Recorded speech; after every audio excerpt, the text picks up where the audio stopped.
I've only got a couple of hours at the end of the day. I'm on a lake that I've fished about 3 times recently for perch with a lure. Anyway, I've decided to give it a go with a float rod and maggot. Anyway, first cast before I could even get my tripod set up. I've had a fish. I'll be back. Well, all I can say is at least I'm not a blanker, but that's encouraging. When you get something first cast, it's always good, isn't it?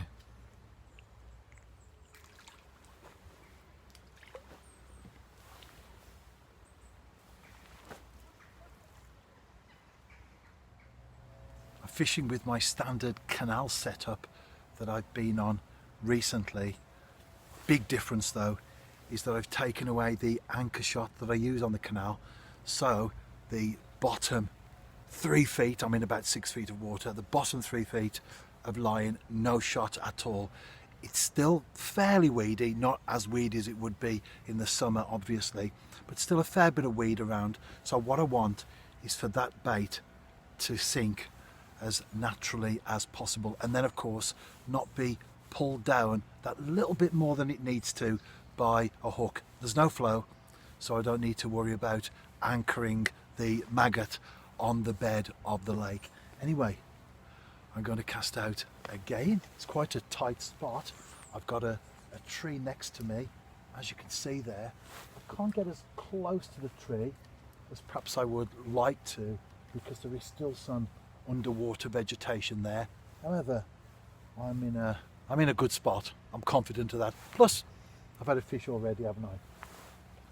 I just had some movement on the float there, which didn't develop.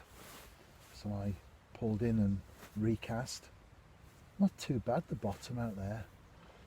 I was thinking it could potentially be a problem, but I had a look. You can see through the water. Chose a spot that looks as good as any, really. Well, certainly with the features next to it, as I mentioned, the tree, the underwater vegetation. Certainly a good place to set up. I'm still getting weed occasionally though, so that's why I'm not keeping the bait out there for a prolonged period of time. Just for a few minutes, bring it in and recast. Got another bite there. I've had a few little movements on the float. This one is developing, so I think I could be in for another fish here. Let's wait for a strike. Just waiting for that one final dip, tap or movement. Well, there was, but no fish. No more fish as of yet. I've worked out though that the culprits have been roach, because I've had a few sucked maggots along the way. Small roach. Nevertheless, small roach will attract big perch. So there's always hope, isn't there, when you've got those in the swim.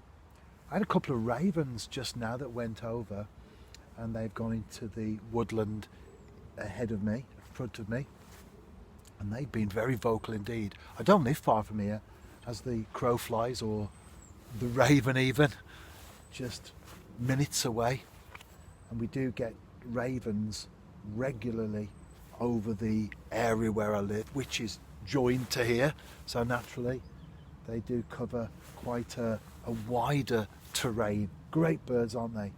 And I can remember many years ago, like the common buzzard, when you didn't get them around here, you had to go off into Wales or elsewhere to encounter those birds.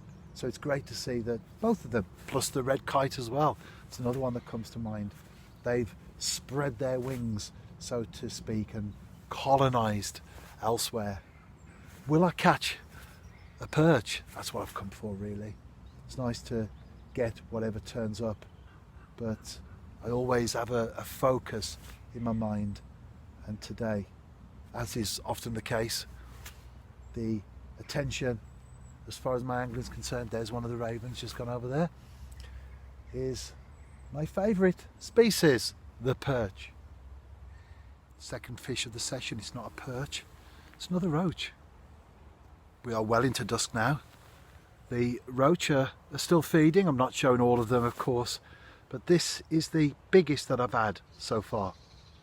If you are out yourself, not tonight, well you might be, but if you are out yourself this week, tight lines, and I'll see you soon. Don't forget you can drop a message on YouTube, because this month I'm trying something different. I'm always experimenting with my social media, and I've opened up the comments box. Look forward to hearing from you.